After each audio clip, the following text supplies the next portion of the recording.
హరే కృష్ణ. అందరికీ కూడా భాగవతామృతం కార్యక్రమానికి స్వాగతం అండి. కార్యక్రమం మొదలు పెట్టుకునే ముందు ప్రార్థనలు చేద్దాము. ఓం నమో భగవతే వాసుదేవాయ.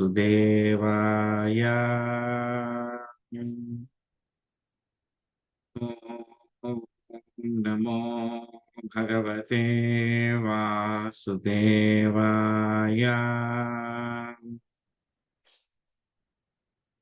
ఓం నమో భగవతే వాసుదేవాయ.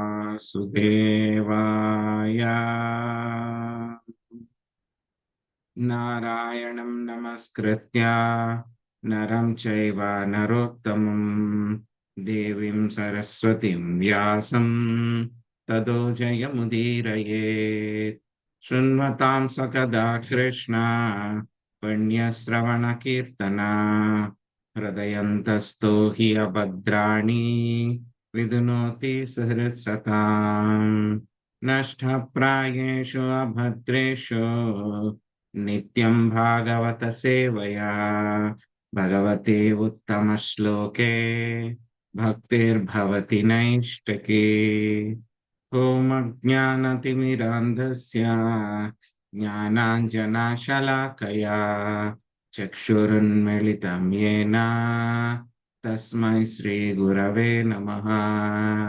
శ్రీచైతన్యమనోభీష్టం స్థాపితం యేన భూతలే స్వయం రూపా కదా మహ్యం దదాతి స్వపదాంతికం.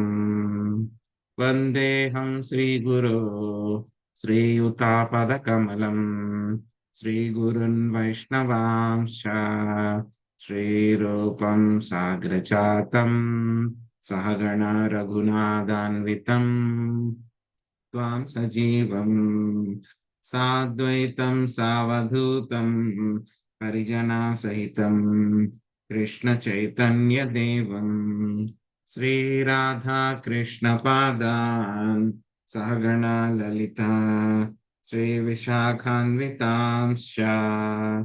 హే కృష్ణ కరుణా సింధో దీనబంధో జగత్పతే గోపేశా గోపికా కాంత రాధాకాంత నమోస్తుతే. తప్త కాంచన గౌరాంగే రాధే వృందావనేశ్వరి వృషభానుసుతే దేవి ప్రణమామి హరిప్రియే. వాంఛాకల్పతరుభ్యశ్చ కృపా సింధుభ్య ఏవ చ పతితానాం పావనేభ్యో వైష్ణవేభ్యో నమో నమః.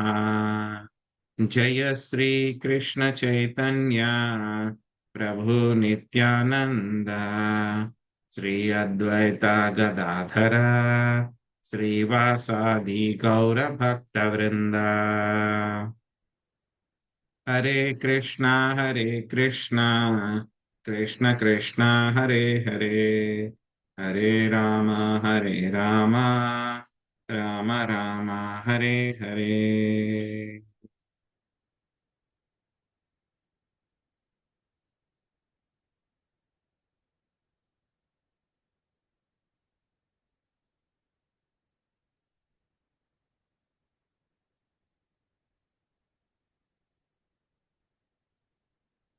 హరే కృష్ణ. సో ఈరోజు మనము శ్రీమద్ భాగవతంలో కొత్త అధ్యాయం మనం ఈరోజు మొదలు పెట్టుకోబోతున్నాము. ఈ అధ్యాయం పేరు ధేనుకాసుర వధ. ధేనుకాసుర అంటే కనుక గాడిద, గార్ధభం అన్నమాట. సో ధేనుకాసురుణ్ణి ఏ విధంగా ఆ బలరామకృష్ణులు ఇద్దరు కలిసి ధేనుకాసురుడు అతని అనుచరులను అందరినీ కూడా ఏ విధంగా సంహరించారు అనేటువంటిది ఒక అధ్యాయంలో మనకి వస్తుంది అనమాట. సో శ్రీకృష్ణ భగవానుడు ఈ యొక్క రాక్షసులందరినీ కూడా చంపడంలో ఆయన స్టైల్ చూడండి. ఒక్కొక్క రాక్షసుణ్ణి ఒక్కొక్క రకంగా ఆయన చంపుతారు. ఆయన చంపుతారు, లేకపోతే బలరాముడి చేత ఆయన చంపిస్తారు. రెండు ఒకటే. సో ఎవరికి ఎక్కడ వీక్ పాయింట్ ఉంటుంది, ఏ రాక్షసుడు ఎక్కడ స్ట్రాంగ్ గా ఉంటాడు, ఏ రాక్షసుని ఏ విధంగా సంహరించాలి అనే విషయం ఆయనకే తెలుస్తుంది. సో పూతన సంహారం చూసాం, ఏ విధంగా సంహరించారు పూతన్ని. సో ఆ తర్వాత తృణావర్త సంహారం చూసాం, ఏ విధంగా సంహరించారు. ఉమ్. ఆ తర్వాత శకటాసురుని యొక్క సంహారం ఎలా. సో అన్ని కూడా ఒక్కొక్క స్టైల్లో ఉంటాయి అన్నమాట.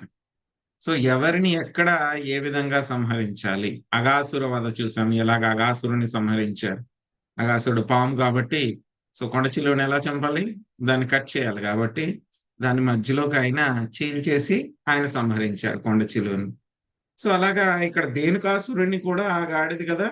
సో గాడిదికి ఏ భాగం చాలా బలంగా ఉంటుంది, దానికి వెపన్ ఏంటి గాడిదకి వెనకాల ఉండేటువంటి రెండు కాళ్ళు, దానికి చాలా శక్తివంతమైనటువంటిది అన్నమాట. ఇప్పుడు గాడిదని చంపాలి, సో వెనకాల ఉన్న రెండు కాళ్ళను పెట్టి ఆయన ఏ విధంగా సంహరించారనేది చాలా అద్భుతంగా ఉంటుంది అనమాట. సుఖదేవ గోస్వామి వర్ణిస్తారు, మనం చూస్తాం త్వరలో. సో ఏ విధంగా వాళ్ళందరినీ కూడా సంహరించిన తర్వాత రకరకాలుగా రంగురంగుల కింద కనబడిందంట. సో ఆ తాళ వృక్షాల పైన అవేంటో మనం ఇప్పుడు చూద్దాం ఆలస్యం చేయకుండా. శ్రీ సుఖం వాచ తతశ్చ పౌగండవయాశ్రితవ్రజే బభూవతుస్తౌ పశుపాలసమ్మతౌ గాశ్చారయంతౌ సఖిభిः సమం పదైర్ వృందావనం పుణ్యమతీవ చక్రతు. జీ లక్ష్మీ మాతాజీ మీరు అనువాదం చదవండి, భాష్యము రాజేశ్వరి మాతాజీ చదవండి. ఫస్ట్ పారాగ్రాఫ్ భాష్యం రాజేశ్వరి మాతాజీ. సో తర్వాత శుక్లాష్టమి దగ్గర నుంచి చివరి వరకు శివలీల మాతాజీ.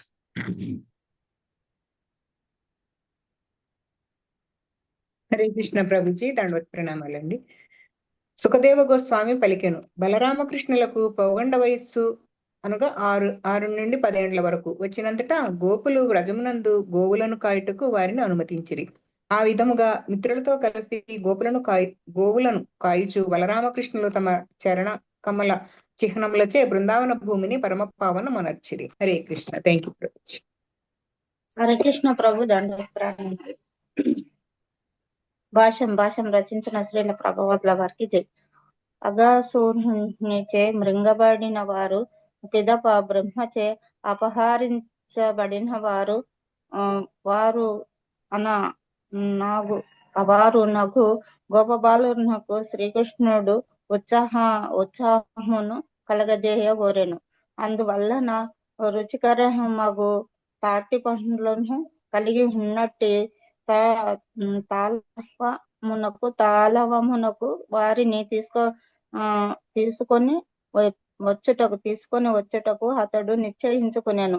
శ్రీకృష్ణుని దివ్య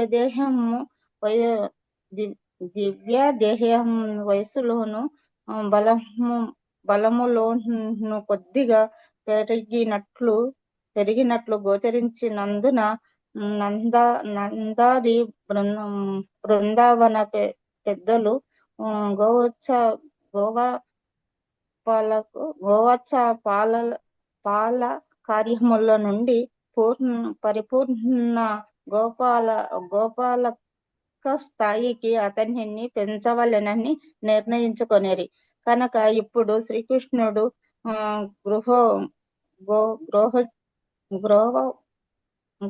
గృహస్వభావములను కాయవలసి ఉండును. గృహస్వభావములను కాయుటకు శ్రీకృష్ణుడు ఇంకను చిన్నవాడని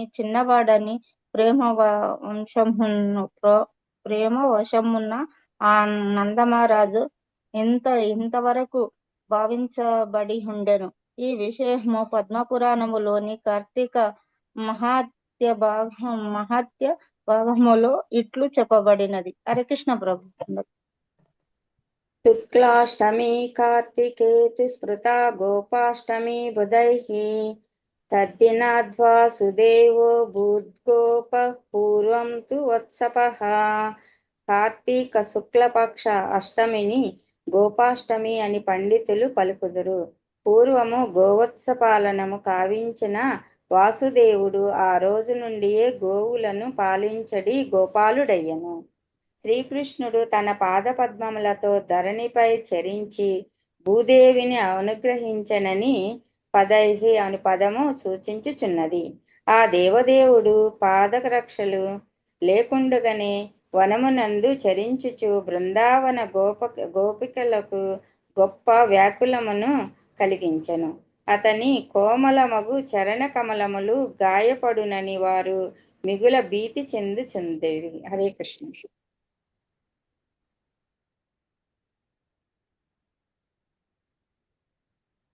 తన్మాధవో వేణుముదీరయన్ ఋతో గోపైర్గుణద్భిः స్వయసోబలాన్వితా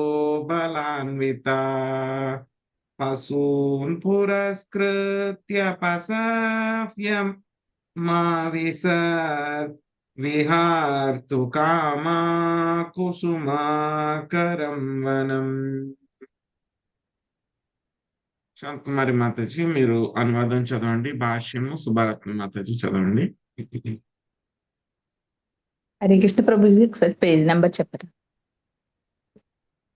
page number 66. 66 Mataji, 66. Thank you Prabhuji.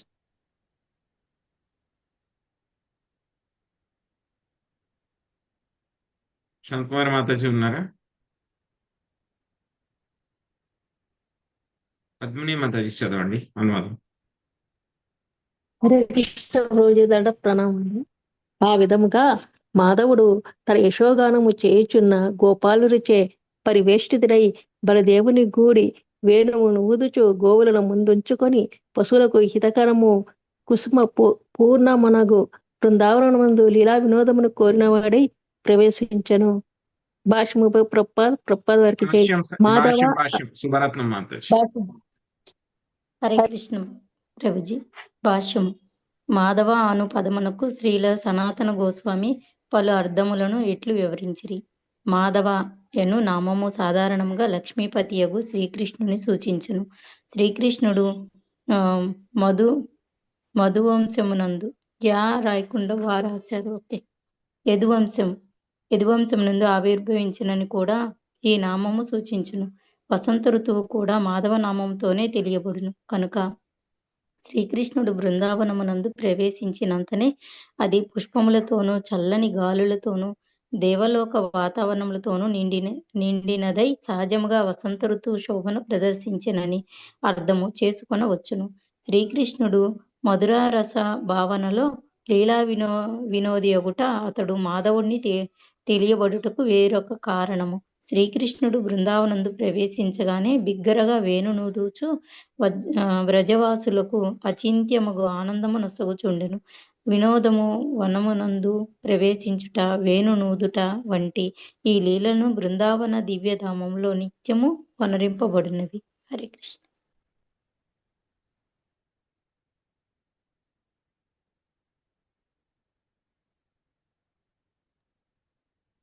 మనకి ఈ యొక్క 1వ శ్లోకం నుంచి 4వ శ్లోకం వరకు కూడాను ఏ విధంగా బృందావనము శ్రీకృష్ణ భగవానుడి యొక్క ఇంద్రియాలకి ఆనందాన్ని చేకూరుస్తుంది అనేటువంటి విషయం మనకి ఈ శ్లోకాల్లో చెప్తూ ఉన్నారన్నమాట. ఇక్కడ ఒకే ఒక శ్లోకంలో ఇక్కడ సుఖదేవ గోస్వామి మొత్తము ఆయనకి ఏ విధంగా గోపాష్టమికి మనం చాలా సార్లు ఆ లీల అంతా కూడా చెప్పుకున్నాం. సో ఆ గోపాష్టమి యొక్క లీల అంతా కూడా సుఖదేవ గోస్వామి ఒక్క శ్లోకంలో అయినా పూర్తి చేసేసారు ఆయన. సో ప్రభుపాద గారు కూడా ఇక్కడ ప్రభుపాద గారు శిష్యుల యొక్క భాష్యంలో కూడా అదే విధంగా ఇక్కడ చెప్పి పూర్తి చేశారన్నమాట. ఏమవుతుంది, ఒకసారి 5 సంవత్సరాలు పూర్తయిన తర్వాత ఒకరోజు కృష్ణుడు ఏం చేస్తారు, ఆయన మారం చేస్తారన్నమాట. సో ఏమని మారం చేస్తారు, నేను ఆవులని తీసుకుని నేను అడవికి వెళ్తాను, నేను పెద్దవాడిని అయిపోయాను, నాకు బలం వచ్చేసింది ఇప్పుడు. సో అంటే అప్పటికి నందమహారాజు ఏంటంటే కనుక ఏముంది, తల్లిదండ్రులకి పిల్లలు ఎంత పెద్ద అయినా సరే వాళ్ళకి చిన్నపిల్లల్లాగానే కనిపిస్తారు. సో అలాగే శ్రీకృష్ణ భగవానుడు అన్ని లీలలు చేసినా సరే సో ఏముంది, నందమహారాజుకి కృష్ణుడు ఇంకా చిన్నపిల్లవాడే కదా అనేటువంటి భావన. ఇంకా యశోదామాతకి అయితే కనుక ఆవిడకి ఇంకా చిన్నపిల్లవాడే. ఆవిడకి ఇంకా చిన్న పిల్లవాడి కిందే ఆవిడ భావించేది అనమాట. సో ఎప్పుడైతే గనక నేను ఇంకా ఆవుల్ని తీసుకుని అడవికి వెళ్తాను నేను, ఎన్నున్నాయి నందమహారాజుకి ఆవులు, ఒకటి కాదు రెండు కాదు కొన్ని లక్షల ఆవులు అనమాట. సో వాటిలన్నిటిని కూడా తీసుకుని నేను అడవికి వెళ్తానంటే కనుక యశోదమాత అంటుందన్నమాట, నువ్వు ఎంతున్నావు అసలు చిన్న పిల్లవాడివి, సో ఆవు రెండు కాళ్ళ మధ్యలోకి వెళ్ళిపోతావు నువ్వు, నువ్వు ఆవుల్ని ఎలా నియంత్రించగలుగుతావు నువ్వు, అసలు నువ్వు నియంత్రించలేవు, వాటిని ఎలా కంట్రోల్ చేస్తావు, లేదు లేదు నీకు నేను ఇంకా ఇవ్వడానికి నేను ఒప్పుకోను. ఇంకా కృష్ణుడు ఇంకా ఆ రోజు పొద్దున్నే లేచిన దగ్గర నుంచి కూడా ఇంకా లేదు లేదు ఈ రోజు నేను నాకు చేయాల్సిందే, నాకు గోపబాలుడి కింద ప్రమోషన్ ఇవ్వాల్సిందే నాకు, ఎందుకంటే అది ప్రమోషన్ అన్నమాట. అప్పటిదాకా ఏంటి చిన్న చిన్న ఆవు దూడల్ని వాటిని తీసుకెళ్ళమని చెప్పేవారు. సో కృష్ణుడు ఆ రోజు అనుకున్నారు ఇంకా నాకు ఏముంది గోపబాలుడి కింద నాకు ఆవుల్ని ఇచ్చి పంపించాల్సిందే అని చెప్పి కృష్ణుడు కూర్చొని మారం చేస్తున్నాడు, చాలా గొడవ పెడుతున్నాడు. యశోదామాత ఎంతగానో బుజ్జగించడానికి ప్రయత్నించింది ఆవిడ, అయినా సరే ఒప్పుకోలేదు ఆయన. సో అప్పుడు నందమహారాజు వస్తారు, ఏంటి ఏమైంది ఏం జరుగుతుంది తల్లి కొడుకులు ఇద్దరి మధ్యలో అని చెప్పి ఆయన వస్తారనమాట. వస్తే చూడండి వీడు ఆ ఇలాగ ఆవుల్ని తీసుకుని వెళ్తానంటున్నాడు, పెద్దోడు అయిపోయినట్టు, చిన్న పిల్లోడు అసలు గట్టిగా చూస్తే ఆవు రెండు కాళ్ళ మధ్యలోకి వెళ్ళిపోతాడు, సో ఆవుల్ని తీసుకుని వెళ్తానంటున్నాడు చూడండి అని చెప్పేసి అంటుంది అనమాట యశోదమ్మ. ఇప్పుడు నందమహారాజు అంటారు, నందమహారాజు కూడా ఒప్పుకోరు, ఎందుకు నైనా అప్పుడే ఎందుకు, నువ్వు ఇంకా నువ్వు చిన్నపిల్లవాడే కదా పెద్దవాళ్ళు చూసుకోవాలంటే ఇంకా ఒప్పుకోరు అనమాట. ఇంకా ఎలా అయితే గనక ఇంకా కృష్ణుడు ఎంతైనా సరే ఒప్పుకోవట్లేదు అని చెప్పేసి ఏం చేస్తారు అని అంటే గనక పోన్లే మళ్ళీ ఇంకో వంక పెట్టాలి కదా, ఎలా అలాగా టైం పాస్ చేద్దాం అని చెప్పేసి ఏముంటుంది యశోదమాత, మరి గోపబాలుడు అవ్వాలంటే గనక ఆ గోపాలుడు అవ్వాలి అని అంటే గనక ఏముంది దానికి కూడా ఒక ముహూర్తం పెట్టాలి, ముహూర్తం చూసి మంచి రోజు చూడాలి, అంతా జరగాలి, అప్పుడు ఒక ఉత్సవం చేయాలి, అవన్నీ కూడా ప్లాన్ చేయాలంటే కనుక ఈ రోజు అంటే ఈ రోజే అయిపోతుందా, వెంటనే అవ్వదు. అంటే ఏంటి యశోదామాత ఉద్దేశం ఏంటి, ఆ ముహూర్తం పెట్టిద్దాం అనేటువంటి భావనతో ఇంకొన్ని రోజులు ముందుకి జరపచ్చు కదా, పెద్దోడు అవుతాడు అప్పుడు కావాలంటే కనుక ఆవులను తీసుకుని వెళ్ళొచ్చు అని చెప్పేవాడు అనుకుంటున్నాను. సో అప్పుడు లేదు లేదు ముహూర్తం పెట్టించాల్సిందే, తర్వాత పెట్టిస్తాను ముహూర్తం అంటారు అనమాట నందమహారాజ్. లేదు లేదు ముహూర్తం పెట్టించాల్సిందే. కృష్ణుడు ఇంకా వదిలిపెట్టాడు అనమాట, పట్టు వదిలిపెట్టాడు. అప్పుడు బ్రాహ్మణులను పిలిపిస్తారనమాట. పిలిపిస్తే కనుక వాళ్ళందరూ కూడా ముందుగా బ్రాహ్మణులందరూ కూడా ముహూర్తం ఎప్పుడుంది, మంచి రోజు ఎప్పుడుంది అని చెప్పి వాళ్ళు వెతుకుతారు వెతుకుతారు వెతుకుతారు. సో ఎంత వెతికినా సరే వాళ్ళకి ఒక ముహూర్తమే దొరకదు వాళ్ళకి, ఒక చాలా రోజుల వరకు కూడా ఒక మంచి ముహూర్తమే ఉండదు. సో ఆ తర్వాత మళ్ళీ చూసి ఈ రోజు ఏముంది ముహూర్తము చూద్దాం అని చెప్పి వాళ్ళు చూస్తారనమాట. చూస్తే గనక ఈ రోజే చాలా అద్భుతమైన ముహూర్తం ఉంది. ఏ రోజు ఆ రోజు అష్టమి రోజే, ఈ రోజే చాలా మంచి ముహూర్తం ఉంది, ఈ ముహూర్తం తప్పితే కనుక ఇంకే ముహూర్తము లేదు. సో అదేంటండి ఈ రోజు అంటే కనుక ఫంక్షన్ చేయాలి, బోల్డ్ పనులు ఉంటాయి, మరి అవన్నీ అరేంజ్ చేసుకోవాలి కదా, ఈ రోజు ఎలా చేసేస్తాం అంటే మరి చూసుకో, మరి మీ అబ్బాయి ఏమో పక్క నుంచి కృష్ణుడేమో ఏడుస్తూ ఉన్నాడు, ఇంకా కృష్ణుడు ఏం చేశాడు అంటే కనుక వాళ్ళు చెప్తారంట, బ్రాహ్మణులు ఏం చెప్తారు, లాలా అంటారు కదా కృష్ణుని, మీ లాలా కరెక్ట్ గా ముహూర్తం చూసుకుని ఏడ్చాడయ్యా ఈ రోజు, ఆయనకి కరెక్ట్ గా ముహూర్తం చూసుకుని ఏడ్చాడు, సో ఈ రోజే మనకి ముహూర్తం ఉంది, ఇది తప్పితే కనుక మళ్ళీ ముహూర్తం లేదు అని చెప్పారు అనమాట. ఇంకా అప్పటికప్పుడు ఇంక ఈ రోజే ముహూర్తం అన్నారు అని చెప్పేసి ఏం చేస్తారు నందమహారాజు, మొత్తం అంతా కూడా అరేంజ్ చేసేస్తారు అనమాట గోపాష్టమి కోసం అని చెప్పేసి. అంటే ఆ రోజే ఇంకా ఆయనకి ఆవుల్నిచ్చి పంపించాలని చెప్పేసి మొత్తం ఆయనకి అరేంజ్ చేసి అన్ని రకాలు కూడా చేస్తారు. ఈ విషయం బృందావనంలో అందరికీ కూడా చెప్తారనమాట. సో ఈ రోజే కృష్ణుడికి ఆవుల్ని ఇచ్చి పంపించేటువంటి గోపాలుని చేసేటువంటి ఉత్సవం జరుగుతుందంటే, ఇంకా కృష్ణుడి గురించి ఉత్సవం జరుగుతుందంటే కనుక అందరూ ఎలా ఫీల్ అవుతారు, మా ఇంట్లో ఫంక్షన్ ఏదని ఫీల్ అవుతారు. సో అందరూ రెడీ అయిపోతారు, కృష్ణుడిని కూడా రెడీ చేసేస్తారు. సో ఈ విషయము మెల్లగా రాధారాణికి కూడా తెలిసిపోతుంది అనమాట. సో కృష్ణుడిని గోపబాలుడి కింద చేస్తున్నారు అని చెప్పేసి, సో గోపాలుడిని చేస్తున్నారు అని చెప్పి ఆవిడ కూడా ఏం చేస్తుంది, ఆ ఉత్సవం చూడాలనేటువంటి ఉత్సుకతతోటి ఆవిడ కూడా ఒక గోపాలుడి కింద ఆవిడ కూడా డ్రెస్ వేసుకుని వచ్చి ఆ యొక్క ఉత్సవాన్ని అంతా కూడా ఆవిడ కూడా చూస్తుంది అనమాట. సో ఏ రోజు జరిగింది ఆ యొక్క ఉత్సవం అంటే కనుక మనం చెప్పుకుంటాం కదా, కార్తీక మాసంలో అష్టమి రోజు జరుగుతుంది అనమాట, శుక్లపక్ష అష్టమి రోజు గోపాష్టమి జరుగుతుంది అనమాట. సో ఆ రోజే శ్రీకృష్ణ భగవానుడు వాసుదేవుడు ఏం చేశారు, గోవులను పాలించేటువంటి గోపాలుడు అవ్వడం జరిగింది అనమాట. సో ఎప్పుడైతే కనుక ఈ ఉత్సవం అంతా అయిపోయిన తర్వాత ఇంకా కృష్ణుడు మరి అడవికి వెళ్ళాలి కదా, అందుకని చెప్పి అప్పటిదాకా ఏంటి యశోదమాత ఎంత దూరం పంపించేది ఆయన అంటే ఎక్కువ దూరం పంపించడానికి ఇష్టపడేది కాదు ఆవిడ. వాళ్ళ ఇంటి మేడ మీదకి వెళ్ళి పైనుంచి చూస్తే కనుక అక్కడి నుంచి కృష్ణుడు కనపడాలి, అంత దూరంలోనే ఆడుకోవాలి. అంటే కనుచూపు మేరలోనే ఉండాలి, అది లిమిట్ అన్నమాట.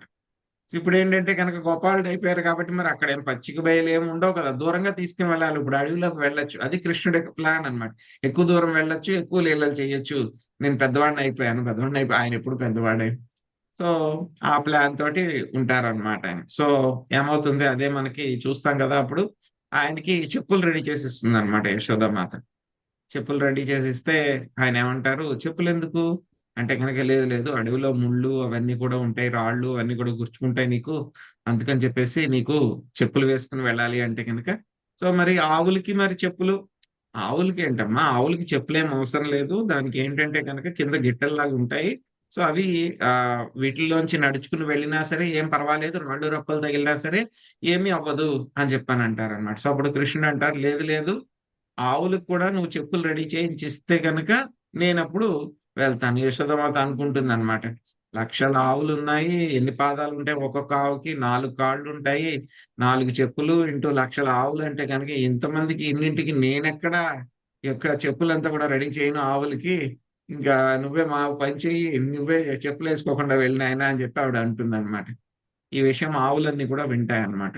అంటే కృష్ణుడు మనం వెళ్లే దారిలో మన కోసం అని చెప్పేసి చెప్పులు వేసుకోవడం మానేస్తున్నాడు అని చెప్పి ఏం చేస్తాయి ఆవులన్నీ కూడాను, వెళ్ళి కృష్ణుడు ఏ దారిలో వెళ్తాడో ఆ దారి అంతా కూడా ఏం చేస్తాయి, అక్కడ ఉన్నటువంటి రాళ్ళు అంతా కూడా వాటిని పిండి పిండి చేసేస్తాయి అన్నమాట అంతా కూడా. ఎందుకంటే కనుక కృష్ణుడి యొక్క పాదాలకి ఏ విధంగా ముళ్ళు అవేమి గుచ్చుకోకూడదు అని చెప్పేసి అవి వెళ్ళి మొత్తం అన్ని ఆవులు, 1,00,000 ఆవులు కదా, సో అవన్నీ వెళ్ళి ఆ దారిలో ఉన్నటువంటి ఆ రాళ్ళు రప్పలు ముళ్ళు ఏవైతే ఉంటాయో వాటిలన్నిటిని తోసేసి పిండి పిండి కింద చేసేస్తాయి అన్నమాట. అదే మట్టి మనకి ఎక్కడ ఉంటుంది, రమణ రైతిలో చూస్తాం కదా, ఇప్పటికీ కూడా ఈ రోజు మనకి రమణ రైతిలో చాలా మెత్తగా ఉంటుంది ఆ ఇసుక అంతా కూడా. సో ఆ విధంగా ఇంకా శ్రీకృష్ణ భగవానుడు ఏం చేశారు, ఆ బృందావనంలో తిరుగుతూ తిరుగుతూ తిరుగుతూ అక్కడ చెప్పులు లేకుండానే ఆయన తిరిగారు, చెప్పులు అలాంటివి ఏం వేసుకోలేదు ఆయన.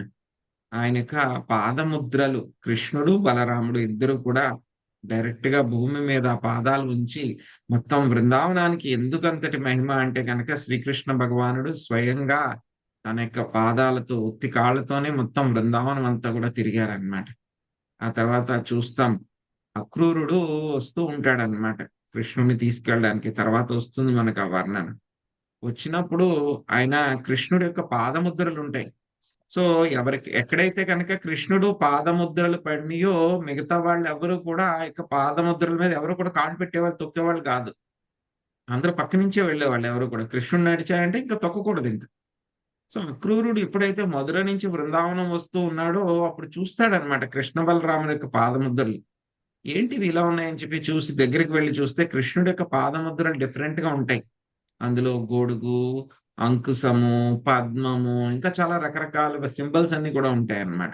అలా అయితే మనం షూస్ వేసుకుని వెళ్తున్నాం అనుకోండి, ఆ సోల్ కి ఒక షేప్ అంతా కూడా మట్టిలో ప్రింట్ అవుతూ ఉంటుంది. అలాగే కృష్ణ బలరాములు నడుస్తూ వెళ్తుంటే కనుక ఆ యొక్క పాదముద్రలన్నీ కూడా ప్రింట్ అవుతూ ఉంటాయి అన్నమాట. అవి చూసి వాటి మీద పడి వాటి యొక్క మట్టి తీసుకుని అక్రూరుడు తన మీద వేసుకుని ఎంతో తన్మయ పారవశ్యతను పొందుతాడు అన్నమాట కృష్ణుడు.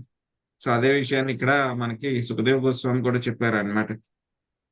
కృష్ణ బలరాముడు తమ చరణ కమల చిహ్నములచే బృందావన భూమిని పరమ పావనము అనర్చిరి. సో ఆ విధంగా వాళ్ళు నడుస్తూ నడుస్తూ ఏం చేశారు, ఆ యొక్క బృందావన భూమిని అంతా కూడా, ఎందుకంటే కనుక భూదేవికి ఎప్పుడు కూడా కృష్ణుడు సెపరేట్ గా లేడు, ఎందుకంటే ఆయన నడుస్తున్నంతసేపు కూడా భూదేవిని టచ్ చేస్తూనే ఉన్నాడు. సో ఆ విధంగా ఆయన భూదేవికి ఎంతో కరుణ అనుగ్రహము ఆయన చూపించడం జరిగింది అనమాట. సో ఆ దేవదేవుడు పాదరక్షలు లేకుండానే వనమునంతా చరించుచు బృందావన గోపికలకు గొప్ప వ్యాకులమును కలిగించెను. సో గోపికలు అందరూ కూడా బాధపడేవారు, అయ్యో కృష్ణుడు అడవిలోకి వెళ్తున్నాడు, కృష్ణుడి యొక్క పాదాలు ఎంతో శుతిమెత్తగా ఉంటాయి, ఆ యొక్క పాదాలు నడుస్తూ ఉంటే ఎక్కడైనా సరే ముళ్ళు గుచ్చుకుంటాయేమో, రాళ్ళు చాలా సూదిగా ఉన్న రాళ్ళు ఏమన్నా గుచ్చుకుంటాయేమో, అయ్యో కృష్ణుడికి ఏమన్నా దెబ్బ తగులుతుందేమో అని చెప్పి వాళ్ళందరూ కూడా చాలా ఆతృతతో ఉండేవారు అనమాట. కృష్ణుడికి ఏం అవ్వదు కదా, ఏం అవ్వకూడదు కదా అని చెప్పేసి. సో కృష్ణుడి యొక్క పాదాలు ఎక్కడ గాయపడిపోతాయేమో అని చెప్పేసి వాళ్ళందరూ కూడా చాలా భయపడుతూ ఉండేవారు అనమాట బృందావనంలో గోపికలందరూ కూడా. సో ఈ విధంగా కృష్ణుడికి ఆయన గోపబాలుడి కింద ఆయనకి ప్రమోషన్ వచ్చేసింది. ఆవుల్ని తీసుకుని వెళ్తూ ఉన్నారు. ముందుగా ఏం చేసేవారు,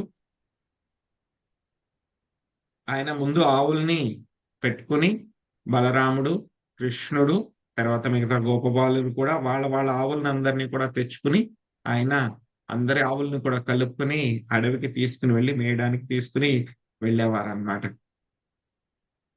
సో ఆ యొక్క దృశ్యమే ఎంతో చాలా అద్భుతంగా ఉంటుంది అనమాట. ఒక పెయింటింగ్ ఒకటి ఉంటుంది, కృష్ణ బలరాములు ఏ విధంగా అడవికి బూరలు అవన్నీ కూడా ఊదుకుంటూ వెళ్ళేవారు అని చెప్పేసి అన్నమాట. సో పొద్దున్న సాయంత్రం కూడా అదొక చూడడానికి ఒక వింత అని కాదు, చూడడానికి ఒక పెరేడ్ అన్నమాట. పొద్దున్నే కృష్ణుడు బలరాముడు ఇద్దరు కూడా ఆవులను పెట్టుకుని గోపబాలురందరినీ కూడా తీసుకుని ఆవులను పెట్టుకుని ఆయన ముందు వెళ్తూ ఉంటారు, బయటకు వెళ్తూ ఉంటారు. బృందావన వాసులు అందరూ కూడా వస్తారు. "ఓ, కృష్ణుడు వెళ్ళిపోతున్నాడు, అడవికి వెళ్ళిపోతున్నాడు, ఆయన మళ్ళీ సాయంత్రం దాకా చూడడం కుదరదు" అని చెప్పేసి గోపికలు అందరూ కూడా వచ్చి కృష్ణుడిని చూసేవారు. ఆ తర్వాత మళ్ళీ ఎప్పుడైతే కనుక కృష్ణుడు సాయంత్రం అయిన తర్వాత మళ్ళీ ఆవుల్ని మేపుకుంటూ మళ్ళీ వెనక్కి రివర్స్ వస్తారు. అప్పుడు అందరూ కూడా మళ్ళీ బయటకు వచ్చి చూసేవారు. పొద్దునుంచి కృష్ణుడిని చూడలేదు కదా, సో అందుకని చెప్పి మళ్ళీ కృష్ణుడు వచ్చారు అని చెప్పేసి కృష్ణుడిని చూడడానికి మళ్ళీ అందరూ బయటకు వచ్చేవారు అన్నమాట. సో అంటే అదేంటంటే ఒక ఊరేగింపు లాగా అన్నమాట. పొద్దున బయటకు వెళ్ళి ఊరేగింపు, సాయంత్రము లోపలికి వచ్చే ఊరేగింపు. సో ఈ మధ్య సమయంలో అంతా కూడా గోపికలు కృష్ణుడి గురించి ఆలోచిస్తుంది, ఏం చేస్తున్నాడో కృష్ణుడు అడవులోను. సో వాళ్ళందరూ కూడా ప్రార్థిస్తూ ఉండేవారు అనమాట. ఎవరిని, సూర్యుడిని, ఇంకా ఎంతసేపు అయ్యా నువ్వు, పగలు పూర్తి చెయ్యి, పూర్తి చేస్తే కనుక సాయంత్రం గబగబా అయిపోవాలి, గబగబా అయిపోతే కనుక మళ్ళీ కృష్ణుడు వచ్చేస్తాడు, అప్పుడు మళ్ళీ మేము కృష్ణుడిని చక్కగా చూసుకోవచ్చు, కృష్ణుడు ఏం చేశాడు అని చెప్పి తెలుసుకోవచ్చు అని చెప్పేసి గోపికలందరూ కూడా ఏమనుకునేవారు, పగలు గబగబా అయిపోతే బాగుండు అని అనుకునేవారు. సో అదే గొప్ప బాలరు ఏమనుకునే వాళ్ళు కృష్ణుడితో ఉండేవాళ్ళు కదా, ఇంత గమ్మున అయిపోతుంది ఏంటి పగలంతా కూడా కృష్ణుడితో ఉండడము, సో ఇంకా స్లోగా అయితే బాగుండు, ఎందుకు ఇంత ఫాస్ట్ గా అయిపోతుందని వాళ్ళు అనుకునేవాళ్ళు. సో గొప్ప వాళ్ళు రాత్రిపూట ఏమనుకునేవారు, అయ్యో గబగబా అయిపోతే బాగుండు, తెల్లారిపోతే బాగుండు, మళ్ళీ కృష్ణుడితో పాటు మేము ఆడుకోవడానికి వెళ్ళిపోవచ్చు.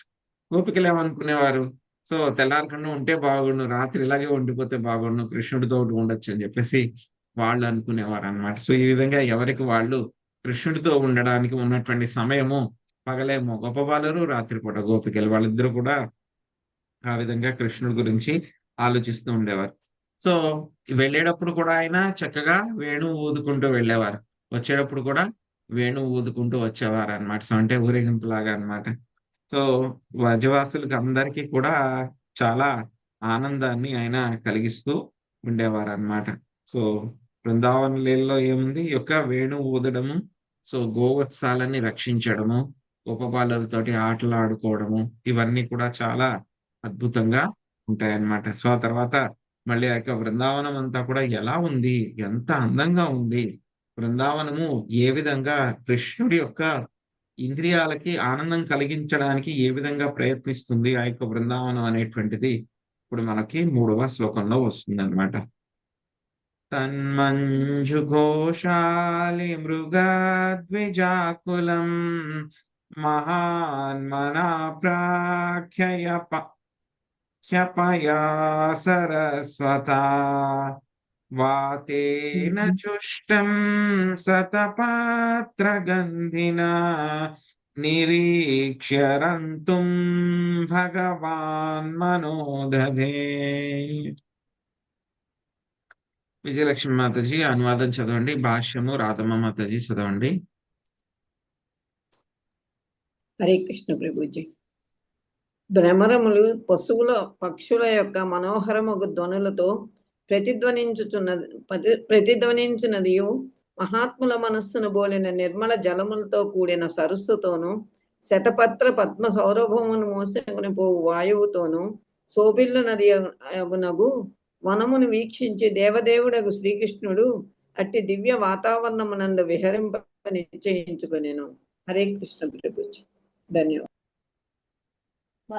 భాష్యంపై శ్రీల ప్రభుపాదులకు బృందావనము పంచేంద్రియములకు సుఖము నసుకుతున్నట్లుగా శ్రీకృష్ణుడు గాంచిన భ్రమరములు పక్షులు పశువులు చేసే మనోహరము ధ్వనులు చెవులకు ఆనందమును కలిగించను. నిర్మల సరోవరం యొక్క చల్లని తేమను మోయచు వనమంతటను వీచుచు వాయువు భగవంతుని శ్రద్ధతో సేవించినదై ఆ విధంగా సర్వేంద్రియములకు సుఖము నసుకొచ్చుండెను.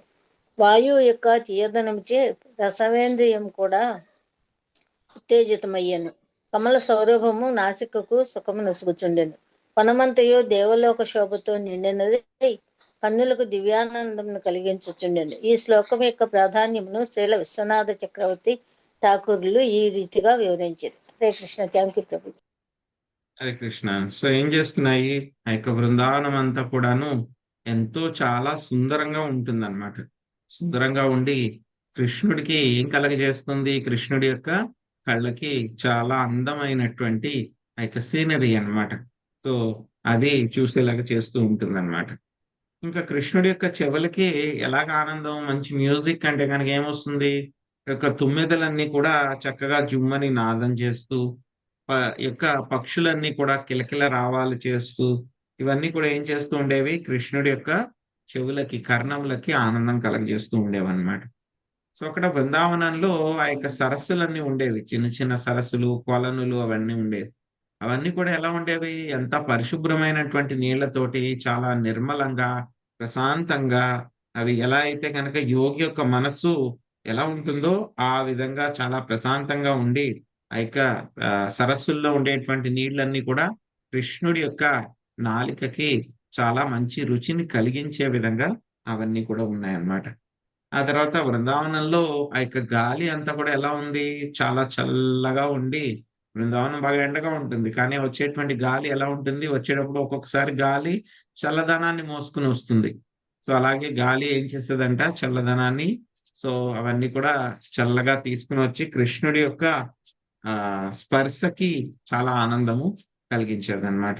ఇంకా గాలి వచ్చేటప్పుడు ఏం చేస్తుందంట, శతపత్ర కమలం దాని నుంచి చక్కగా మంచి సువాసన వస్తూ ఉంటే కనుక ఆ గాలి ఆ సువాసన భరితమైనటువంటి ఆ శతపత్ర కమలం నుంచి సువాసనని కూడా అవి మోసుకుని వచ్చి కృష్ణుడి యొక్క నాసికకి ఆనందం కలిగిస్తూ ఉండేవన్నమాట.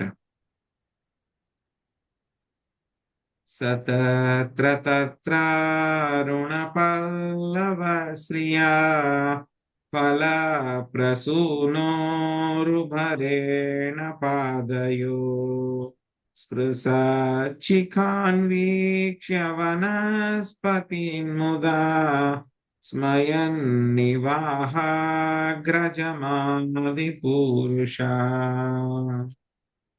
లక్ష్మీ శ్రీనివాస్ మహర్షి మీరు అనువాదం చదవండి, అనువాదం భాషించండి. హరే కృష్ణ ప్రభుజీ. దండవత్ ప్రణామాలు. 10-12 కదా ప్రభుజీ? 4 మాతాజీ. ఒకప్పుడు బృందావనం నందలి భ్రమరములు మాతాజీ ఘనమైన వృక్షములు. 4వ శ్లోకం. 4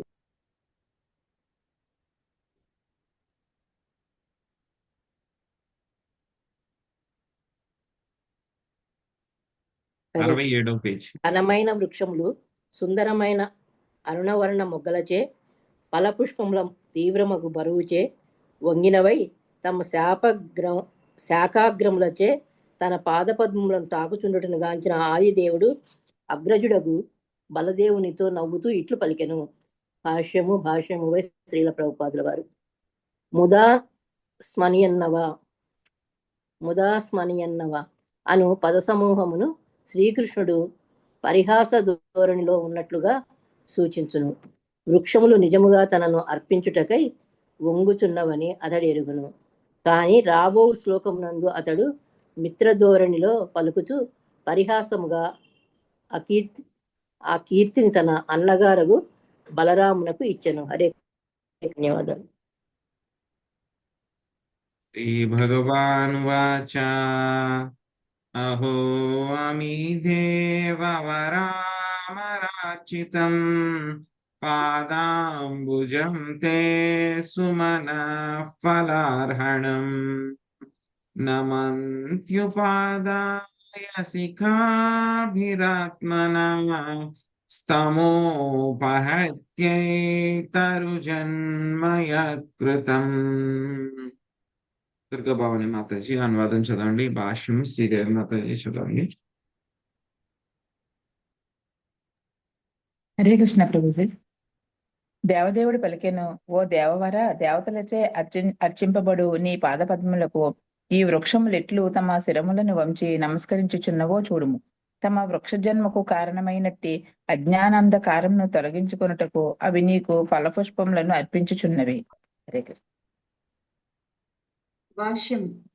పూర్వపాపము వలన ఇప్పుడు వృక్ష జన్మ కలిగినదనియు స్థావరములైనందున బృందావన ప్రాంతంలో కృష్ణుడితో కలిసి విహరింపజాలకున్న మరియు బృందావనమునందలి వృక్షములు తలుచుచుండెను. కాని యథార్థమునకు వృక్షములు గోవులతో పాటు బృందావనమునందలి సర్వజీవులు మహాత్ములే అయి ఉన్నారు. వారందరూ స్వయముగా శ్రీకృష్ణుని సాంగత్యమును బడయగలిగిరి. కాని విరహ పారవస్య భావన కారణమున అవి తాము అజ్ఞానములో ఉన్నట్లుగా భావించి కృష్ణ బలరాముల పాదపద్మములకు నమస్కరించుట ద్వారా పవిత్రము కాగోరు యత్నించినవి.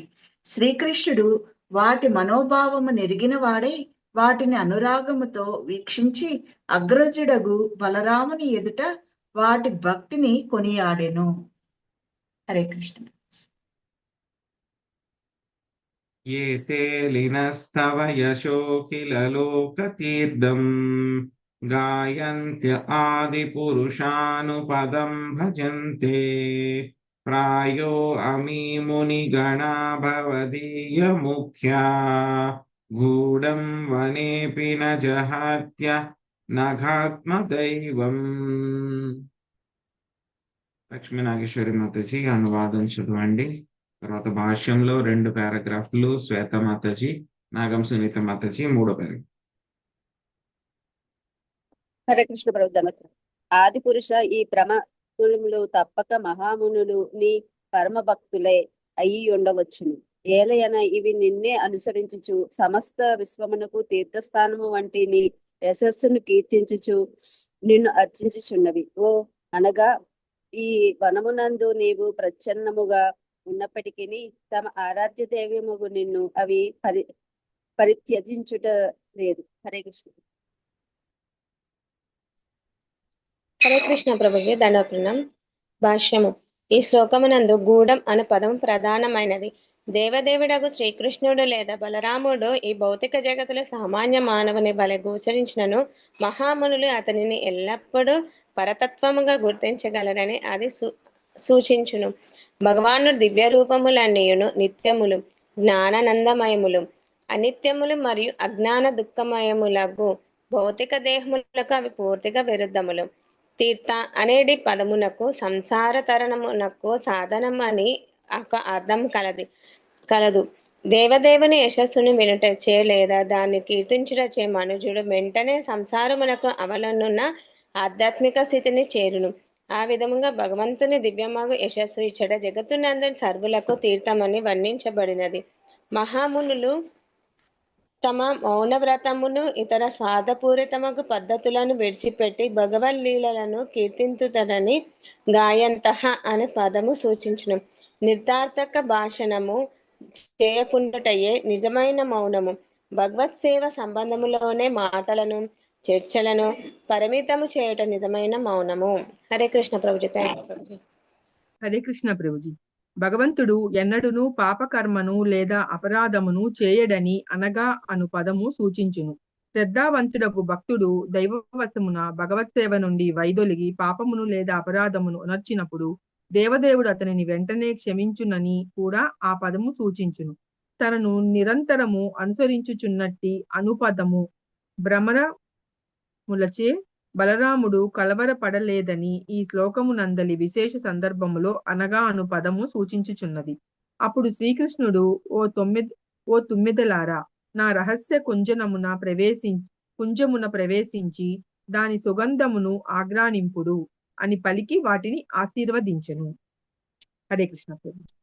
హరే కృష్ణ. ఎప్పుడైతే కృష్ణ బలరాములు ఆ యొక్క బృందావనంలో వెళ్తూ ఉన్నారో అక్కడ ఉండేటువంటి వృక్షాలన్నీ కూడా ఎలా ఉన్నాయంటే ఆ యొక్క వృక్షాలన్నీ కూడా మామూలుగా అయితే కనుక వృక్షాలన్నీ కూడా ఎలా ఉంటాయి, వాటి యొక్క పళ్ళు, పువ్వులు అన్నీ కూడా పైకి పెట్టుకుని ఉంటాయి. కానీ ఏం చేసావంటే కనుక బృందావనంలో ఎప్పుడైతే కనుక కృష్ణ బలరాముడు వచ్చారో వచ్చినప్పుడు ఆ వృక్షాలన్నీ కూడా ఏం చేసేవంట, కిందకు వచ్చేవంట కృష్ణ బలరాముకి అలాగా జస్ట్ అలా అందుకోనేటువంటి స్థాయికి అంత ఎత్తుగా అవన్నీ కూడా వంగి వచ్చేసేవి అనమాట అవన్నీ కూడా. సో ఆ యొక్క భావంతో అవి కిందకు వంగి వచ్చేసేవి ఇవన్నీ కూడా. కానీ ఆయన పరమాత్మ కాబట్టి వృక్షంలో కూడా ఆయన పరమాత్మ కింద ఉంటారు కాబట్టి వాటి యొక్క భావం తెలుసు కాబట్టి ఆయన ఏమన్నారు, డైరెక్ట్ గా ఆయన గురించి చెప్పుకోకుండా బలరాముడు నాకంటే కూడా పెద్దవాడు, మా అన్నగారు కాబట్టి గౌరవనీయుడు కాబట్టి, సో బలరాముడికి ఇవన్నీ కూడా ఏం చేస్తూ ఉన్నాయి, సేవ చేస్తూ ఉన్నాయి వృక్షాలు అని చెప్పేసి వాటి గురించి మాట్లాడడం మొదలు పెట్టారనమాట. సో ఆ వృక్షాలన్నీ కూడా ఎంతో సుందరంగా ఎర్రని ఆ యొక్క మొగ్గలతోటి, అరుణవర్ణ మొగ్గలతోటి, ఫల పుష్పాలతోటి బరువుగా ఉండి అవన్నీ కూడా వంగి ఎలా ఉన్నాయంటే కనుక కృష్ణుడి యొక్క పాదాలని, ఇంకెలా అంటే కనుక కృష్ణ నా పువ్వులు తీసుకో అన్నట్టు అవన్నీ కూడా కిందకి వంగి ఉండేవన్నమాట అవన్నీ కూడా. అవన్నీ చూసిన తర్వాత శ్రీకృష్ణ భగవానుడు శ్రీ భగవాను వాచ అహో అమీ దేవ వరామరార్చితం. సో దేవవర అంటే కనుక ఎవరిని సంబోధిస్తున్నారు ఇక్కడ, బలరామ అని చెప్పి సంబోధిస్తున్నారు అన్నమాట. ఏం చెప్తున్నారు, ఓ దేవవర బలరామ, దేవతలందరి చేత కూడా అర్చించబడేటువంటి మీ యొక్క పాదాలకి ఇవన్నీ కూడా ఏం చేస్తున్నాయి, ఈ యొక్క వృక్షాలన్నీ కూడా తల వంచి నమస్కరిస్తున్నాయి చూడు.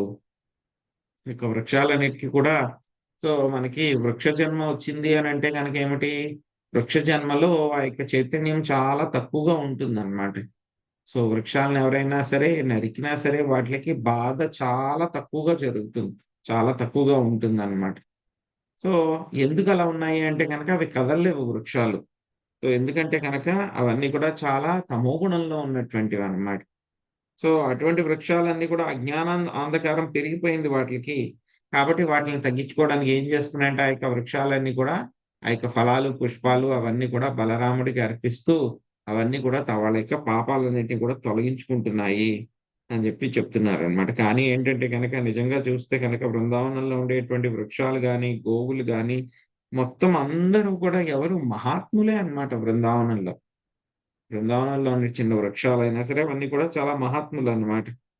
సో వాళ్ళందరూ కూడా శ్రీకృష్ణుడి యొక్క సాంగత్యాన్ని తీసుకోగలిగారు. కానీ ఈ యొక్క వృక్షాలు అయితే కనుక ఏమనుకుంటున్నాయి, కృష్ణుడు అలా వస్తాడు వచ్చి అలాగే పాస్ అయ్యి వెళ్ళిపోతారు ఆయన.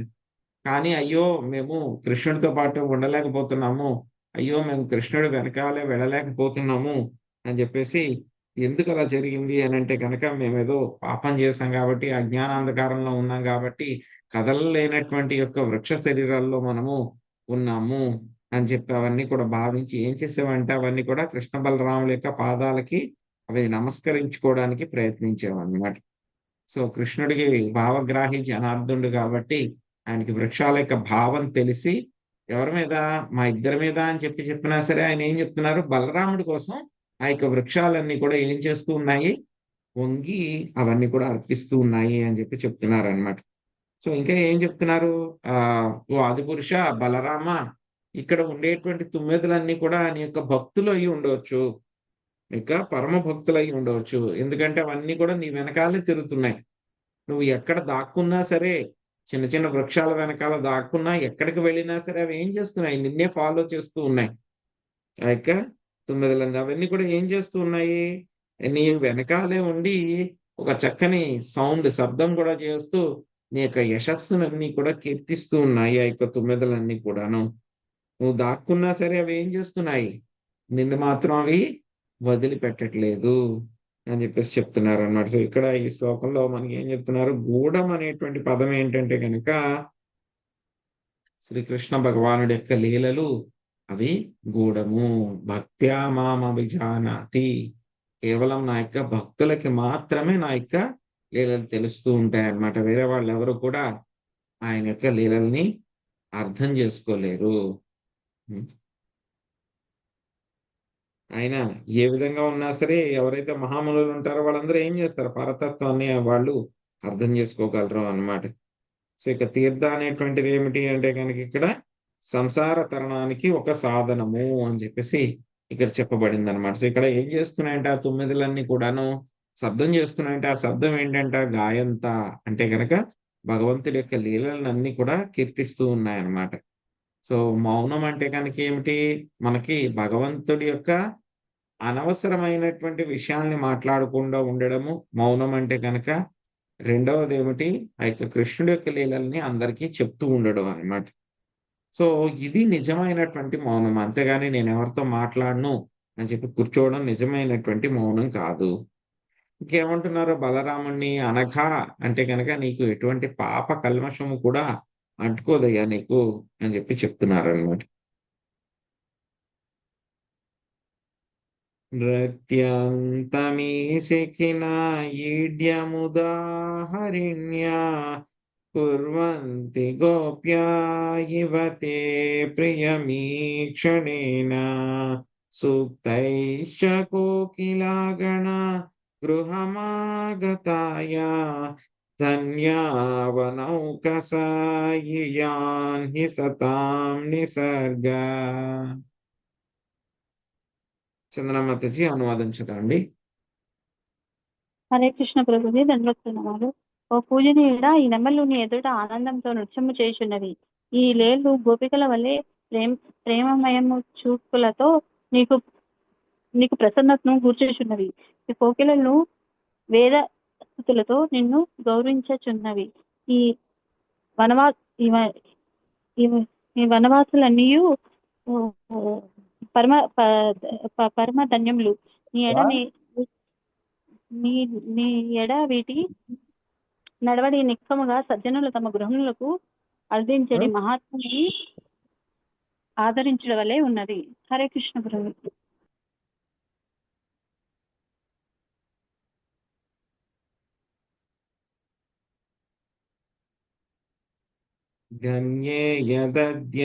ధన్యేయమద్య ధరణీ తృణవీరుధ్వస్త్వా పాదస్పృశో ధ్రుమలతాకరజాభిమృష్టా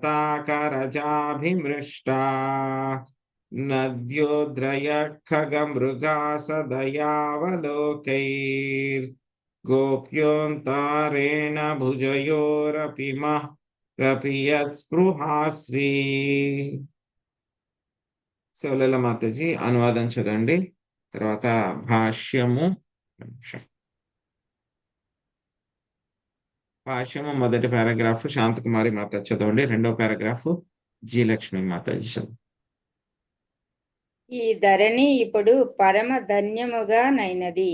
ఏలైనా దీని తృణ గుల్మములను నీవు నీ పాదములచే స్పృశించితివి. వృక్షములను లతలను నీ నఖములచే తాకితివి. నదులు పర్వతములు పశుపక్షాదులను నీ కరుణాదృక్కులతో అనుగ్రహించితివి. కాని అన్నిటికన్నను ముఖ్యముగా నీ అనుగ్రహమునకై స్వయముగా లక్ష్మీదేవియే తహతహలాడును. అట్టి నీ బాహువుల యందు బ్రజగోపభామలను ఆలింగనము చేసుకొంటివి. హరే కృష్ణ ప్రభుజీ ప్రణామాలు. ఆద్యను పదము ధరణపై శ్రీకృష్ణ బలరాముల ఆవిర్భావన సమయమును సూచించను. వరహాదేవుని రూపమున శ్రీకృష్ణుడు స్వయముగా ధరణి రక్షించుండెను. నిజముగా ధరణి శేషుని బలమును నిరంతరము ఆశ్రయించుండునని చెప్పబడును. వరహారూపము శేషనాగు రెండు బలరాముని అంశలే. ఇక బలరాముడు స్వయముగా ఆదిదేవుడు శ్రీకృష్ణుని అంశ. ఈ ధరణి ఇప్పుడు పరమ ధన్యముగా వనైనది. ధన్యేయ మధ్య ధరణను శ్రీకృష్ణ వచనము సూచించున్నది ఏమనగా ప్రధానాంశయగు బలరామునితో కూడి ఆవిర్భవించినట్టు శ్రీకృష్ణ భగవాన్ ఆశీర్వాదములతో సరుతూగునది వేరొకటి లేదు. కృష్ణ బలరాములు వనమునందు చనువునప్పుడు వృక్ష తలాగులముల నుండి ఫలపుష్పములను కోసి తమ లీలా వినోదములందు వాటిని వాడుకునే వారని కరాజావి వృష్ట నఖస్పర్శచే అను పదం సూచించదు. ఒకప్పుడు వారు చెట్ల నుండి ఆకులను కోసి పుష్పంతో కలిసి దేహములను అలంకరించుకునే వారు. హరే కృష్ణ ప్రభు. థ్యాంక్ యూ ప్రభు. హరే కృష్ణ ప్రభుజీ, దండవత్ ప్రణామాలు అండి. కృష్ణ బలరాములు బృందావనం నందలి నదులు పర్వతములు జీవులపై ప్రేమపూర్వకము కరుణాపూర్వకమునకు దృక్కులను ప్రసరించడివారు. కానీ గోపికలకు లభించిన వరము అనగా భగవంతుని బాహువులతో ఆలింగనము మహోన్నత వరదానమై ఉన్నది. స్వయంగా లక్ష్మీదేవియే అట్టి వరమును కోరుకుని ఉండెను. వైకుంఠమునందు నారాయణుని వక్షస్థలంపై వసించుండు లక్ష్మీదేవి ఒకమారు శ్రీకృష్ణుని వక్షస్థలమును పొందగోరినదై ఆ వరమును బడియుటకు కఠోరమగు తపస్సును అనరించి ఉండెను. కాని ఆమె నిజస్థానం వైకుంఠమే అనియు బృందావనమునందు తన ఆలింగనమును ఆమె పడయజాలదనియు శ్రీకృష్ణుడు లక్ష్మీదేవికి తెలియజేశాను. అప్పుడు ఆమె స్వర్ణరేఖ రూపమున అతని వక్షస్థలమునందు నిలవనిమ్మని అర్థించగా దేవదేవుడు ఆ వరమును ప్రసాదించాను. శ్రీల విశ్వనాథ చక్రవర్తి ఠాకూరులు ఈ సంఘటనను పురాణముల నుండి ఉదహరించిరి. హరే కృష్ణ. Thank you Prabhuji. ఏం చేస్తున్నాయి? ఈ యొక్క వృక్షాలన్నీ కూడాను అన్ని కూడా వంగి బలరాముడి కోసము కృష్ణుడి కోసము అవన్నీ కూడా ఏం చేస్తున్నాయి? ఫలాలు పుష్పాలు అవన్నీ కూడా ఇస్తున్నాయి. తుమ్మెదలన్నీ కూడా ఏం చేస్తున్నాయి? ఎక్కడికి వెళ్ళినా సరే బలరాముడు వెనకాలే అవన్నీ కూడా తిరుగుతూ ఉంటాయి అన్నమాట, ఆ తుమ్మెదలన్నీ కూడా. సో ఆయన ఒక్కొక్కసారి ఏంటి, అడవిలో ఆటలాడుకుంటూ ఉంటారు కదా, ఆటలాడుకుంటూ ఉన్నప్పుడు అక్కడ ఇక్కడ దాక్కోవడం, దాగుడు మూతలు ఆడుకున్నప్పుడు సో ఆయన ఎక్కడైనా దాక్కున్నారు అనుకోండి, సో అక్కడ కూడా ఏంటి, తుమ్మెదలు వెళ్ళిపోయి ఆయన కింద దాక్కున్నా సరే పై పైన అవన్నీ కూడా తిరుగుతూ ఉంటాయి అన్నమాట. సో కృష్ణుడి యొక్క స్నేహితులకి బలరాముడి యొక్క స్నేహితులకి కృష్ణుడు బలరాముడు ఎక్కడ దాక్కున్నారు అని చెప్పి కనిపెట్టడం చాలా తేలిక. ఎందుకంటే కనుక ఎక్కడికి వెళ్ళినా సరే ఆ తుమ్మెదలు ఏం చేస్తుంటే వాళ్ళ మీద తిరుగుతూ ఉంటాయి. వీళ్ళు ఎక్కడ లోపల చెట్టు కిందో ఎక్కడ పొదల్లో దాక్కున్నా సరే ఏమిటా తుమ్మెదలన్నీ కూడా పైన తిరుగుతూనే ఉంటాయి. వాళ్ళు చూస్తే ఓ ఇక్కడ తుమ్మెదలు తిరుగుతున్నాయి కదా, ఓ కృష్ణుడు బలరాముడు ఇక్కడే ఉన్నారు అని చెప్పి వెళ్ళి వెంటనే పట్టేసుకునేవారు అనమాట. సో వాళ్ళకి చాలా తేలిక అనమాట. సో ఆ విధంగా ఈ తుమ్మెదలన్నీ కూడా బలరామచుడు నీ కోసం తిరుగుతూ నీ కోసం గానం చేస్తూ ఉన్నాయి ఈ తుమ్మెదలన్నీ కూడా అని చెప్పి ఎవరిని గ్లోరిఫై చేస్తున్నారు? ఇక్కడ బలరాముడిని కృష్ణుడు ఏం చేస్తున్నారు? గ్లోరిఫై చేస్తూ ఉన్నారు. సో నిన్న కూడా మనం చూసాం, ఒకసారి కృష్ణుడు నడిచి వచ్చి చాలా అలిసిపోతే కనుక ఏం చేసేవారంట, ఒక్కొక్కసారి బలరాముడు ఆయనకి పాదాలని ఆయన ఒత్తేవారనమాట. ఒక్కొక్కసారి కృష్ణుడు ఏం చేసేవారు, అన్నగారు కదా భక్తితోటి అని చెప్పేసి బలరాముడి పాదాలని వాళ్ళు ఒత్తేవారు, కృష్ణుడు ఒత్తేవారు. సో బలరాముడి పాదాలను కృష్ణుడు వద్దితే మిగతా గోపాలందరూ ఏం చేసేవారు, కొంతమంది కృష్ణ నేను నీ పాదాలు వద్దుతాను అని చెప్పేసి కృష్ణుడి పాదాలు తీసుకుని వాళ్ళు ఒత్తడం మొదలు పెట్టారన్నమాట. సో ఈ విధంగా కొంచెం సేపు ఒకళ్ళు తెచ్చుకున్న తర్వాత ఆ యొక్క పాదాలు, నడక, అలసట అదంతా కూడా పోయిన తర్వాత మళ్ళీ వాళ్ళు ఆడుకోవడానికి ఏమైపోయారు, మళ్ళీ వాళ్ళకి ఓపిక వచ్చేసి మళ్ళీ ఆడుకుంటూ ఉండేవారు అన్నమాట. సో ఈ యొక్క బృందావనంలో ఉండేటువంటి యొక్క పశుపక్షాదులు కానీ, యొక్క వృక్షాలు కానీ ఇవన్నీ కూడా సాంతరసంలో ఉన్నాయన్నమాట ఇవన్నీ కూడా. సో ఇక నెమళ్ళు అయితే కనుక ఏం చేస్తూ ఉంటాయి, కృష్ణుణ్ణి చాలా ఆనందంగా ఆయన ముందు నాట్యం చేస్తూ ఉండేవన్నమాట. ఇంకా జింకలైతే కనుక కృష్ణుడి వైపు ఎంత ప్రేమగానో అవి చూసేవన్నమాట, కృష్ణుడి వైపు అన్నమాట. ఎంతో చాలా ప్రేమతోటి చాలా చూపులన్నీ కూడా వదిలేవన్నమాట అవన్నీ కూడా. ఇంకా కోకిళ్ళు అయితే కనుక చక్కగా ఏం చేస్తూ ఉంటాయి, మనకు కూడా తెలుసు కదా, ఎప్పుడైతే కనుక ఇక వసంత ఋతువు సమయంలో ఎండాకాలంలో మనకి ఏం చేస్తుంటాయి, కోకిళ్ళలు ఇక చాలా చక్కగా పాటలు అవన్నీ కూడా పాడుతూ ఉంటాయి అన్నమాట. సో అలాగా కోకిళ్ళన్నీ కూడా ఏం చేస్తూ ఉంటే పాడుతూ ఉండేవన్నమాట. కృష్ణ బలరాములకి వాళ్ళకి ఏమిటి, ఒక అనుకరణ, వాళ్ళకి ఒక ఆట ఏమిటి అంటే కనుక ఈ యొక్క పశువులు ఎలా అయితే కనుక శబ్దాలు చేస్తూ ఉంటాయో ఆ శబ్దాలు చేయడం కూడా వాళ్ళకి ఆట అన్నమాట. కోకిల ఇలాగ పాడుతుంది, సో అలాగా కోకిలను అనుకరించడము, సో తర్వాత జింకను అనుకరించడము, సో ఏనుగుల యొక్క శబ్దాలు చేయడము, సింహం యొక్క శబ్దాలు చేయడము, వాటిలాగా నడవడము, వాటిలాగా ఆడుకోవడము, ఇవన్నీ కూడా కృష్ణ బలరాములకి అవన్నీ కూడా బృందావనంలో ఆ విధంగా ఆడుకుంటూ ఉండేవారు అన్నమాట. సో ఈ విధంగా భూమాత ఎంతో అదృష్టాన్ని చేసుకుందన్నమాట ఆవిడ. ఎందుకంటే కనుక ఏం చేశారు, కృష్ణుడు బలరాముడు ఆవిడ మీద ఎప్పుడు కూడా తిరుగుతూ వాళ్ళ యొక్క పాద పద్మాల యొక్క ముద్రలని ఆవిడ మీద వేయడం జరిగింది అన్నమాట. సో ఎప్పుడైతే కనుక ఇంకేం చెప్తున్నారు, ఆ యొక్క చెట్లు, ఆ యొక్క లతల్ని కూడా కృష్ణుడు బలరాముడు కూడా వాళ్ళ యొక్క చేతి నఖాలతోటి వాళ్ళు వాటిని ముట్టుకునేవారు. ఇంకేం చేసేవారు, కృష్ణుడు ఏం చేసేవారు, బలరాముడు ఏం చేసేవారంట, ఆ యొక్క నదులు, పర్వతాలు, పక్షులు, జంతువులు వీటిలన్నిటి మీద కూడా వాళ్ళు చాలా ప్రేమగా చూసేవారు అన్నమాట. సో అందరికంటే కూడా చాలా అదృష్టవంతులు ఎవరు అంటే కనుక గోపికలు అన్నమాట. ఎందుకంటే గోపికలు ఆ యొక్క కృష్ణుడి యొక్క ఆలింగనాన్ని వాళ్ళు పొందగలిగారు అన్నమాట.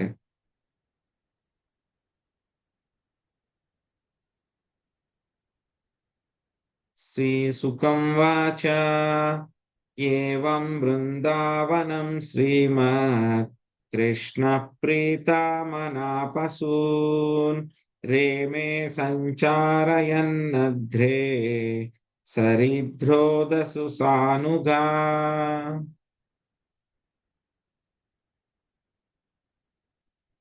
లక్ష్మీ శ్రీనివాస్ మాతాజీ అనువాదం చేయాలి. హరే కృష్ణ ప్రభుజీ. సుఖదేవ గోస్వామి పలికెను, ఈ విధముగా రమ్యమగు బృందారణ్యనము నెడ దాని యందు వసించు జీవుల ఎడ పరమ ప్రీతిని వ్యక్తపరచుచు శ్రీకృష్ణుడు తన మిత్రులతో కూడి గోవర్ధన పర్వత సమీపమున గల యమునా తటమునందు గోవులను మేపుతూ ఆనందించెను. హరే కృష్ణ ప్రభుజీ.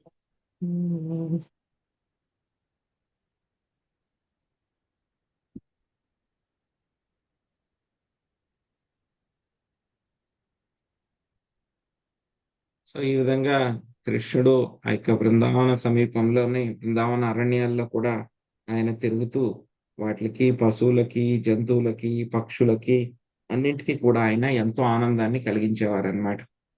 ఇంకా చెప్పాలి అంటే కనుక కృష్ణుడి యొక్క మురళి వాయిస్తే కనుక వాటిల్లోంచి వచ్చేటువంటి ఆ యొక్క శబ్దము ఎంత అద్భుతంగా ఉండేదంటే కనుక ఆ యొక్క మధురమైనటువంటి సంగీతంతో సో అన్ని రకాల జీవులు కూడా వాటి యొక్క సహజ స్వభావాన్ని అవి కోల్పోతూ ఉండేవన్నమాట.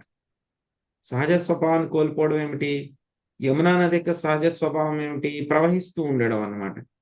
ఎప్పుడైతే కనుక కృష్ణుడు ఆయన ఆ యొక్క మురళిని వాయించేవారో యమునా నది ఏం చేసేదంటే ఆవిడ యొక్క ప్రవాహం అనే స్వభావాన్ని పోగొట్టుకుని ఆవిడ స్టాండ్ స్టిల్ ఆగిపోయేదంట. అలా జింకలు అయితే కనుక అవి కూడా జింకలు ఎక్కడ కూడా నిలకడగా ఉండవు. ఒక చోట పశువులు కానీ, జంతువులు కానీ, కోతులు కానీ ఎక్కడ నిలకడగా ఉండవు.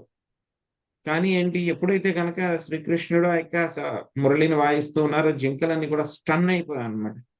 స్టన్ అయిపోయి అలా ఆగిపోయావు అనమాట. అంటే కదలనటువంటివి కదిలేవి, కదిలేటువంటివి కదలడం ఆగిపోయేది. జంతువులన్నీ కూడా కదలడం ఆగిపోయేది. వృక్షాలన్నీ కూడా ఎప్పుడు కదలవు. కానీ ఏంటి, ఆ వృక్షాలన్నీ కూడా వంగిపోయావు అనమాట. ఆ యొక్క మంచి సంగీతంతో. అందులో కూడా ఉండేవి ఆత్మలే కదా. సంగీతంతో అలా వంగిపోయి కదులుతూ ఆ విధంగా ఉండేవి అనమాట.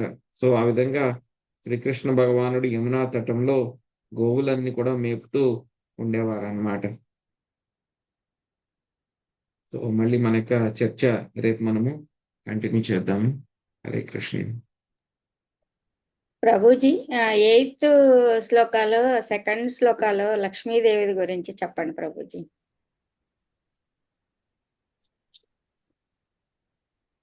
అంటే స్వర్ణరేఖ లాగా రూపమన అతని వక్షస్థలం. మొన్న ఈ మధ్య మాతాజీ కూడా చెప్పారు. సో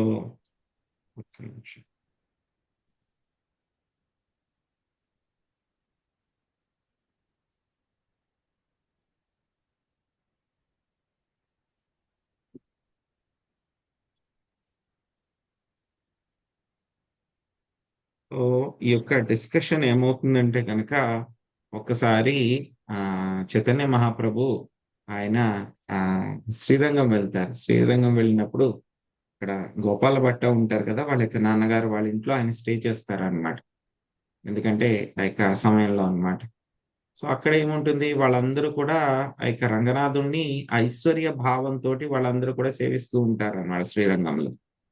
సో అప్పుడు ఆ విధంగా ఆయనతోటి చైతన్య మహాప్రభు, ఎందుకంటే కనుక చైతన్య మహాప్రభు ఎంతో తేజస్సు ఉండేదన్నమాట. ఎవరైనా సరే ఆయన్ని చూస్తే కనుక ఆధ్యాత్మిక ఉన్నతమైనటువంటి వ్యక్తులు అందరూ ఆయన యొక్క తేజస్సు, వర్చస్సు అవన్నీ కూడా చూస్తే వెంటనే అర్థమైపోయేది, ఈయన సామాన్యుడు కాదు, చాలా మహాత్ముడు ఈయన అని చెప్పి తెలిసిపోయేది అనమాట. సో అప్పుడు ఏం చేసేవారు అంటే కనుక వాళ్ళ ఇంట్లోనే ఆతిథ్యం స్వీకరించమన్నారు. గోపాల భట్ట గోస్వామి వాళ్ళ యొక్క నాన్నగారు అనమాట. సో వాళ్ళ ఇంట్లోనే ఉన్నారు ఆయన. ఒక చాలా రోజులు ఉంటే కనుక అక్కడే గోపాల భట్ట గోస్వామి చైతన్య మహాప్రభుకి సేవ చేసేవారు అనమాట. సో అప్పుడే గోపాల భట్ట గోస్వామి ఏం చెప్పారు ఆయనకి, నేను వదిలేస్తాను, నీతో పాటు వచ్చేస్తాను, తీసుకెళ్ళిపోమంటే లేదు లేదు, మీకు తల్లిదండ్రులకి నువ్వు సేవ చెయ్యి, వాళ్ళు ఎప్పుడైతే కనుక శరీరాన్ని వదిలిపెడతారో అప్పుడు నువ్వు నా కోసం అని చెప్పేసి బృందావనం వచ్చేయని చెప్పి గోపాల భట్ట గోస్వామికి చెప్తారు. సో అక్కడ గోపాల భట్ట గోస్వామి యొక్క వాళ్ళ నాన్నగారితోటి ఒకసారి చైతన్య మహాప్రభు ఒక ప్రశ్న వేస్తారనమాట. ఈ లక్ష్మీదేవి ఆండాళ్ ఎవరైతే ఉన్నారో ఆవిడ మరి కృష్ణుడి యొక్క రాసలీలలో వెళ్ళడానికి ఆవిడ ప్రయత్నించింది, ఎందుకు ప్రయత్నించింది ఆవిడ అని చెప్పేసి ఆయన ఒక ప్రశ్న వేస్తారనమాట గోపాల భట్ట గోస్వామి వాళ్ళ నాన్నగారు. సో ఆయన అంటారు, లేదు లేదు స్వామి, నాకంత ఉన్నతమైనటువంటి స్థితి లేదు, నాకు దానికి సమాధానం తెలియదు అని చెప్పేసి ఆయన అక్కడికి ఏమీ మాట్లాడరు అనమాట. యాక్చువల్ గా లక్ష్మీదేవి కూడా ఏం చేస్తుంది అంటే కనుక కృష్ణుడి యొక్క రాసలీలలో వెళ్ళడానికి ఆవిడ ప్రయత్నిస్తూ ఉంటుంది అనమాట. బృందావనంలో ఒక వనంలోను లక్ష్మీదేవి ఒక టెంపుల్ ఉంటుంది అనమాట. సో అక్కడికి మేము లాస్ట్ టైం వెళ్ళినప్పుడు వెళ్ళాము. సో పేరు నాకు కరెక్ట్ గా వెంటనే గుర్తుకు రావట్లేదు. సో యమునకి బృందావనం అంతా కూడా యమునకి లెఫ్ట్ సైడ్ లో ఉంటే కనుక ఆవిడ యమునా నదికి రైట్ సైడ్ ఉంటుంది అనమాట. సో అటువైపు ఉన్నటువంటి ఆ యొక్క వనాలకన్నిటికీ కూడా ఈ యొక్క బలరాముడు ఇన్ఛార్జ్ అన్నమాట. సో అక్కడ ఒక వనం ఉంటుంది, అక్కడ లక్ష్మీదేవి యొక్క టెంపుల్ ఉంటుంది అన్నమాట. సో ఆవిడ అక్కడ దాకా వచ్చింది. ఆవిడ అక్కడ వచ్చి అక్కడ తపస్సు చేస్తుంది అనమాట. తపస్సు చేసినప్పుడు ఆవిడ నన్ను కూడా గోపికలకి ఇచ్చిన అదృష్టం నాకు ఇవ్వండి అంటే కనుక ఆయన ఇవ్వలేను అని అంటే కనుక అప్పుడు ఆవిడ ఇంకా తపస్సు చేస్తే కనుక ఆవిడ ఏమంటుంది అంటే కనుక కనీసము మీ యొక్క హృదయం పైన ఒక స్వర్ణ రేఖలాగా ఉండేటువంటి అదృష్టాన్ని ప్రసాదించండి స్వామి అని చెప్పేసి ఆవిడ ప్రార్థిస్తుంది అనమాట. సో అప్పుడు ఏమవుతుంది, ఆ యొక్క లక్ష్మీదేవికి ఇక్కడ ఇక స్వర్ణ రేఖలాగా ఇలాగా ఉండేలాగా ఆయనకి వరం ఇస్తారనమాట ఆయన. సో ఏమవుతుంది, యశోదామాత చిన్నప్పుడు ఉన్నప్పుడు ఏం చేస్తుంది, కృష్ణుడు అంటే కనుక దివ్యమైన బాలుడు అనమాట. సో ఆయనకి శరీరంలో ఉండేటువంటి ఆ యొక్క మామూలుగానే అనిపిస్తూ ఉన్నా సరే ఒక్కొక్క దానికి కూడా ఒక్కొక్క డిఫరెంట్ గా ఉంటాయి అన్నమాట. ఒకసారి యశోదామాత చూస్తుంది, ఇక్కడ ఏమైనా అంటుకుందేమో, ఇక్కడ ఏంటి అని చెప్పేసి దీన్ని స్క్రాచ్ చేద్దాం అని చెప్పి ప్రయత్నిస్తుంది అనమాట, కొంచెం లైట్ గా. కానీ ఎంత చేసినా సరే పోదు, అందుకని ఆవిడ వదిలేస్తుంది అనమాట. సో అది ఆ బంగారపు ఒక గీతలాగా ఉంటుంది అనమాట ఆవిడ లక్ష్మీదేవి అనమాట, కృష్ణుడి యొక్క వక్షస్థలం మీద ఉంటుంది అనమాట. సో అదే ఇక్కడ మనకి చెప్పారండి. Hare Krishna Prabhuji, thank you. హరే కృష్ణ.